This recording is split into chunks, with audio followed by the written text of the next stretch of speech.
ہم لوگ تیسری کلاس میں شاید پڑھتے تھے.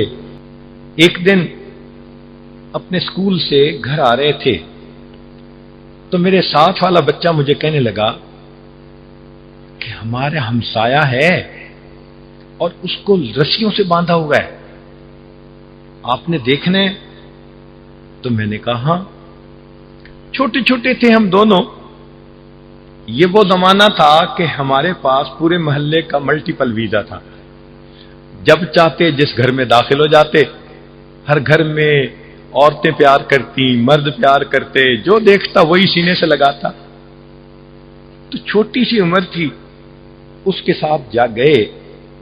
اس نے مجھے کھڑکی سے دکھایا تو میں نے ایک بندے کو دیکھا کہ واقعی اس کو رسیوں سے باندھا ہوا ہے, بال بکھرے ہوئے ہیں, اور وہ تھوڑی تھوڑی دیر کے بعد کتے کی آواز نکالتا ہے, کتے کی طرح بھونکتا ہے.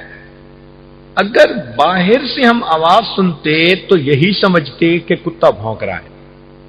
آنکھوں سے چونکہ دیکھا انسان تھا تو حیران. اس کو دیکھ کے میرے اوپر ایک خوف ستاری ہوا. خیر میں گھر گیا, جا کے والدہ کو بتایا, امی آج سکول سے آتے ہوئے راستے میں یہ واقعہ پیش آیا.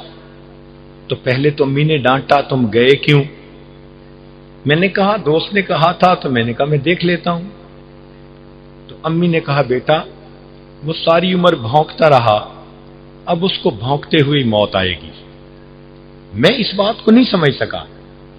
2-3 دن کے بعد اس بندے کی وفات ہوئی. جب وفات ہوئی تب والدہ نے کہا کہ وہ نبی علیہ الصلوۃ والسلام کے اصحاب پر تبرہ کیا کرتا تھا, اس کی سزا یہ ملی اللہ نے موت سے پہلے کتے کی طرح بھونکتے ہوئے موت عطا فرما دی. تم ساری زندگی میرے محبوب صلی اللہ علیہ وسلم کے اصحاب کی شان میں گستاخیاں کرتے رہے, اب تمہیں بھونکتے ہوئے دنیا سے جانا پڑے.